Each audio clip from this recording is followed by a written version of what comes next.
Shalom, salam sejahtera bagi kita semua.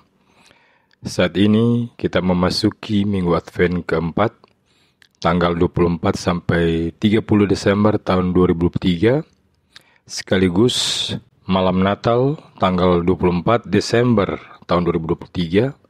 Saya akan membawakan renungan sesuai bahan MTPJ Sinode Gemim, terdapat di dalam Injil Yohanes pasal 1 ayat 1 sampai ayat 18. Bunyinya sebagai berikut.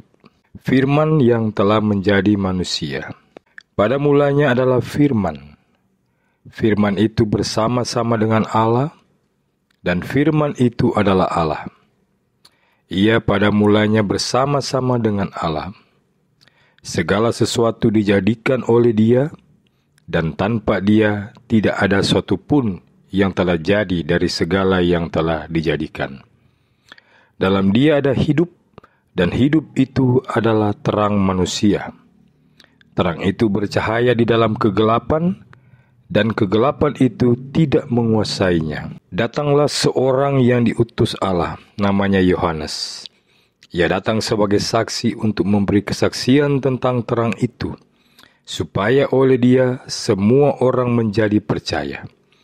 Ia bukan terang itu, tetapi ia harus memberi kesaksian tentang terang itu.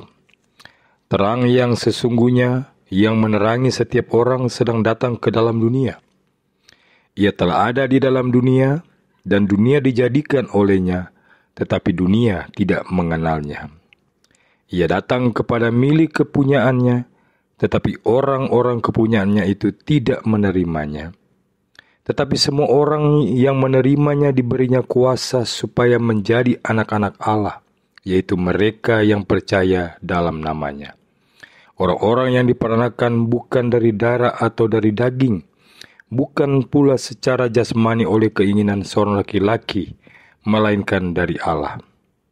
Firman itu telah menjadi manusia dan diam di antara kita, dan kita telah melihat kemuliaannya, yaitu kemuliaan yang diberikan kepadanya sebagai anak tunggal Bapa, penuh kasih karunia dan kebenaran. Yohanes memberi kesaksian tentang Dia dan berseru katanya, "Inilah Dia yang kumaksudkan ketika aku berkata, kemudian daripadaku akan datang Dia yang telah mendahului aku, sebab Dia telah ada sebelum aku." Karena dari kepenuhannya kita semua telah menerima kasih karunia demi kasih karunia. Sebab hukum Taurat diberikan oleh Musa, tetapi kasih karunia dan kebenaran datang oleh Yesus Kristus. Tidak seorang pun yang pernah melihat Allah, tetapi anak tunggal Allah yang ada di pangkuan Bapa, Dialah yang menyatakannya. Saudara-saudara yang Kristus kasihi, Injil Yohanes adalah Injil tentang hidup, tentang kehidupan. Injil ini dimulai dengan pernyataan bahwa di dalam Yesus ada hidup. Yohanes 1 ayat 4. Dan diakhiri dengan harapan supaya kamu percaya bahwa Yesuslah Mesias Anak Allah, dan supaya kamu oleh imanmu memperoleh hidup dalam namanya. Yohanes 20 ayat 31. Apa yang lebih penting daripada hidup? Hidup itu penting, amat penting, dan paling penting. Dalam ilmu filsafat, ada sebuah aliran yang berpendapat bahwa karena hidup itu paling penting, maka survival atau bisa tetap hidup itu juga paling penting. Karena itu, kata paham ini, apapun yang dilakukan oleh manusia, kalau itu adalah untuk mempertahankan hidupnya, untuk survive adalah sah. Tidak bisa dipersalahkan. Membunuh orang lain pun kalau itu adalah demi survival Anda atau supaya Anda tidak terbunuh, bisa dibenarkan. Ini tentu sangat ekstrim. Saya tidak setuju kalau orang boleh melakukan apapun dengan alasan supaya survive. Supaya usaha dagang atau perusahaan saya survive, saya boleh melakukan apa saja, juga termasuk membunuh usaha orang lain. Kalau ini hukumnya, yang hancur-hancuran kita semua. Bersaing itu harus, tetapi bukan saling mematikan. Tadi dikatakan bahwa Injil Yohanes adalah Injil tentang hidup, tetapi asal hidup, tidak asal survive. Hidup penting, oke. Hidup amat penting dan paling penting juga oke. Tetapi hidup yang sungguh-sungguh hidup, yang benar-benar hidup, hidup yang sejati. Dan hidup yang sejati, yang sungguh-sungguh hidup itu hanya ada di dalam Yesus. Yesus itulah jalan kebenaran dan hidup. Yohanes 14 ayat 6.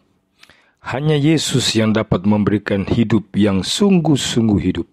Yesus berkata, "Aku datang supaya mereka mempunyai hidup dan mempunyai dalam segala kelimpahannya."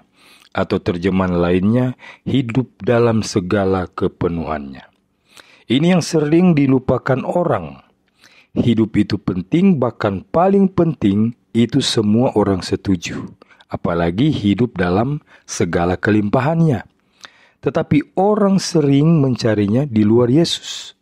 Banyak orang mencari hidup dalam segala kelimpahannya pada dukun, pada primbon, pada feng shui. Tidak ada orang yang tidak mau hidup dalam segala kepenuhannya, tidak ada.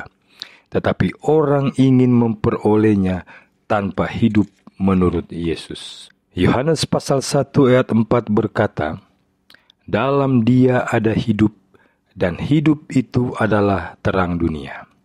Dalam Yohanes pasal 8 ayat 12 Yesus berkata, "Akulah terang dunia. Barang siapa mengikut aku, ia tidak akan berjalan dalam kegelapan, melainkan ia akan mempunyai terang hidup."